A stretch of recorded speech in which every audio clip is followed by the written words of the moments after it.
উদ্বোধনের আগেই চট্টগ্রামের জঙ্গল সলিমপুরে যৌথ বাহিনীর নবনির্মিত ক্যাম্পে মধ্যরাতে সশস্ত্র হামলার ঘটনা ঘটেছে। শুধু তাই নয়, প্রধান সড়কের কয়েকটি অংশ কেটে যোগাযোগ বিচ্ছিন্ন করে দেয় দুর্বৃত্তরা। ক্যাম্পের সীমানা দেয়াল বুলডোজার দিয়ে গুঁড়িয়ে ভেতরেও প্রবেশের চেষ্টা করে সন্ত্রাসীরা। পরিস্থিতি নিয়ন্ত্রণে চিরুনি অভিযান চালায় আইন শৃঙ্খলা রক্ষাকারী বাহিনী। চট্টগ্রাম প্রতিনিধি মনিরুল ইসলাম পারভেজের তথ্য ছবিতে ডেস্ক রিপোর্ট।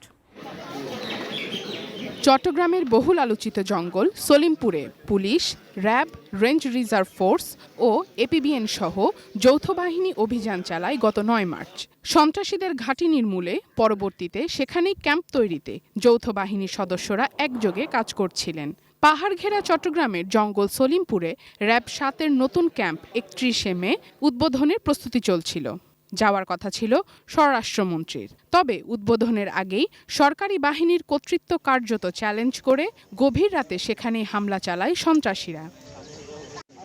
স্থানীয়দের অভিযোগ, রাত প্রায় ২টার দিকে পরিকল্পিতভাবে হামলার আগেই জঙ্গল সলিমপুর ও আলীনগরে প্রবেশের প্রধান সড়কের কয়েকটি অংশ কেটে যোগাযোগ বিচ্ছিন্ন করে দেয় দুর্বৃত্তরা।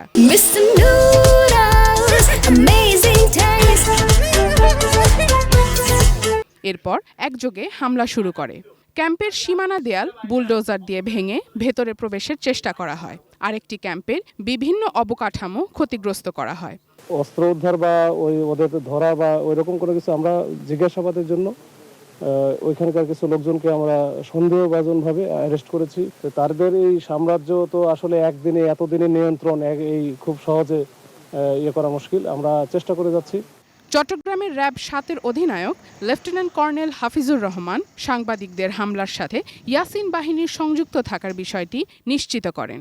গতকাল রাত ১টার সময় এখানকার যে সন্ত্রাসী ইয়াসিন গ্রুপ, যাদেরকে অভিযান করে এখান তাড়ানো হয়েছিল, তারা আবার সংঘবদ্ধভাবে প্রায় ২-৩০০ লোক সশস্ত্রভাবে রামদা, দেশীয় অস্ত্র এবং AK-47 রাইফেল এই ধরনের অস্ত্র নিয়ে তারা এই ক্যাম্পের উপরে হামলা করে। স্কুলের যে পেছনে দেয়াল আছে, দেয়ালটা ভেঙেছে। এছাড়াও আমরা যে নতুন একটা ক্যাম্প তৈরি করছিলাম, এই ক্যাম্পটা অলমোস্ট শেষের দিকে ছিল, প্রায় পুরোটাই ভেঙে দিয়েছে। বর্তমানে পুরো এলাকায় পুলিশ ও র্যাবের চিরুনি অভিযান চলছে।